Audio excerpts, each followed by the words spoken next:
हमरे तनी को दो काम ताहर जो पत रहब नाम एक बार भेंट करा दो न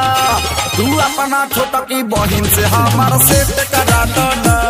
तू अपना छोटकी बहिन से हमार सेट करा दो न दिन भर